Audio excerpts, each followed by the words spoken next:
یہ عمل ہے تو چھوٹا، لیکن ایسا عمل ہے جو آپ کی تقدیر کو بدل سکتا ہے۔ بہت ہی آسان عمل ہے جسے مرد حضرات بھی کر سکتے ہیں اور عورتیں بھی کر سکتی ہیں۔ یہ عمل کیا ہے اور اس کی طاقت کیا ہے، اس حوالے سے آپ کو نبی کریم صلی اللہ علیہ وسلم کے دور کا ایک واقعہ سناتا ہوں۔ پیارے بھائیوں اور میری بہنوں، آپ نے اس ویڈیو کو بغیر اسکپ کیے دیکھنا ہے تاکہ آپ اس عمل کو اچھی طرح سے سمجھ سکیں۔ روایات میں آتا ہے کہ نبی کریم صلی اللہ علیہ وسلم نے اپنے ایک صحابی سے پوچھا کہ کیسے دن گزر رہے ہیں، تو صحابی نے عرض کیا، یا رسول اللہ صلی اللہ علیہ وسلم کیا بتاؤں، بہت ہی مفلسی اور غربت کے دن ہیں۔ بچپن میں ہی والدین فوت ہو گئے اور زندگی میں تنگیاں ہی دیکھیں، کوئی آسودگی نہیں دیکھی۔ نبی کریم صلی اللہ علیہ وسلم اپنے صحابی سے باتیں کر رہے تھے کہ حضرت جبریل علیہ السلام تشریف لائے اور آپ صلی اللہ علیہ وسلم کو یہ اطلاع دی کہ جس صحابی کے ساتھ آپ بات کر رہے ہیں اس کی زندگی کل ظہر تک ہے۔ نبی کریم صلی اللہ علیہ وسلم کی آنکھوں میں آنسو آ گئے۔ فرمایا، اے میرے صحابی، تیری سب سے بڑی خواہش کیا ہے؟ بتاؤ تاکہ میں تمہاری خواہش پوری کروں۔ صحابی کی آنکھوں میں آنسو آ گئے اور بولا، یا رسول اللہ صلی اللہ علیہ وسلم، میں نے زندگی میں کبھی میٹھا نہیں کھایا اور میری خواہش ہے کہ میں زندگی میں میٹھا کھاؤں، اور دوسری خواہش یہ کہ مجھے زندگی میں نیک بیوی مل جائے تاکہ اس کے ساتھ آسودگی سے زندگی گزاروں۔ نبی کریم صلی اللہ علیہ وسلم نے حضرت ابوبکر، عمر اور حضرت علی رضی اللہ عنہم کو بلایا اور اس شخص سے پوچھا، کیا تمہاری نظر میں کوئی رشتہ ہے؟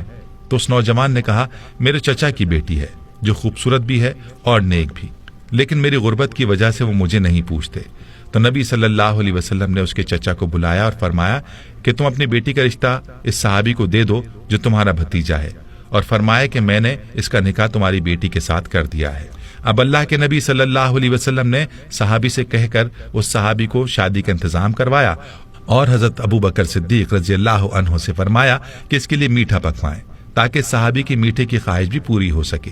یوں صحابی کی شادی ہو گئی۔ اس صحابی نے اپنا مکان پیش کیا، وہ صحابی اپنی دلہن کے ساتھ اس گھر میں چلے گئے، ان کو ضروری سامان بھی دے دیا گیا اور میٹھا بھی ان کے لیے پیش کیا گیا۔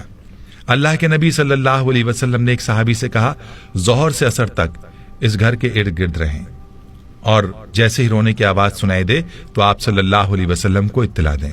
وہ صحابی وہاں موجود رہے، لیکن کوئی رونے کی آواز نہ آئی، بلکہ خوشی اور ہنسنے کی آوازیں ہی سنائی دیں۔ عصر کے وقت اس صحابی نے نبی کریم صلی اللہ علیہ وسلم کو سارا ماجرا بتایا تو آپ صلی اللہ علیہ وسلم سجدے میں گر گئے اور اللہ رب العزت سے عرض کیا، یا اللہ، جبریل علیہ السلام نے تو مجھے اطلاع دی تھی کہ صحابی کی زندگی ظہر تک ہے، لیکن یہ کیا ماجرا ہے؟ تو غیب سے آواز آئی، اے میرے حبیب، تقدیر میں یہی تھا کہ اس کی زندگی ظہر کے وقت تک تھی، لیکن جب آپ نے اس کی شادی کی اور اس کی خواہش پوری کرنے کے لیے اس کے لیے میٹھا بھی بھیجا تو رات کو یہ صحابی کھانا کھانے کے لیے اپنی بیوی کے ساتھ بیٹھا، ابھی کھانا کھایا ہی نہیں تھا کہ دروازے پر فقیر نے آواز لگائی کہ میں بھوکا ہوں، اللہ کے نام پر کچھ دے دو۔ تو صحابی نے بیوی سے اجازت لے کر وہ سارا کھانا اس فقیر کو دے دیا، اور وہ میٹھا جس کی وہ خواہش رکھتا تھا وہ بھی اس نے فقیر کو دے دیا۔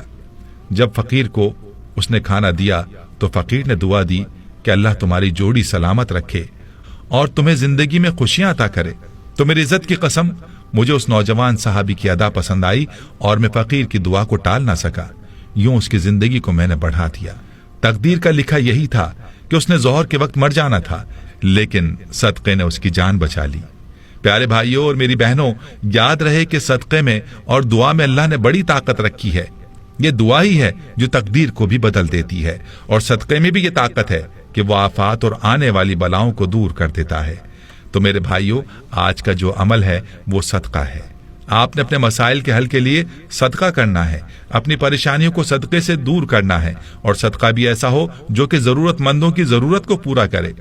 ورنہ آج کل جو رواجی صدقہ ہم دیتے ہیں، روپیہ 2 روپیہ پکڑا دیے، 5-10 روپے دے کر ٹال دیا، ایسا صدقہ نہ ہو، بلکہ ہم ضرورت مندوں کو تلاش کریں اور ان کی ضروریات کو پورا کریں، صرف اور صرف اللہ کی رضا کی خاطر، اور کوئی مقصد بیچ میں نہ ہو۔ جب اس طرح کا صدقہ کریں گے تو پھر آپ دیکھیں گے کہ آپ کی پریشانیاں کیسے دور ہوتی ہیں اور آپ کی تقدیر کیسے بدلتی ہے۔ ہمیں چاہیے کہ اپنے ارد گرد رشتہ داروں میں دیکھیں کون ہے جو نادار ہے، جو مفلس ہے، اس کی مدد کریں، اور اپنے دروازے پر آنے والے فقیر کو ہم خالی نہ لوٹائیں بلکہ اس کی ضرورت کو پورا کریں۔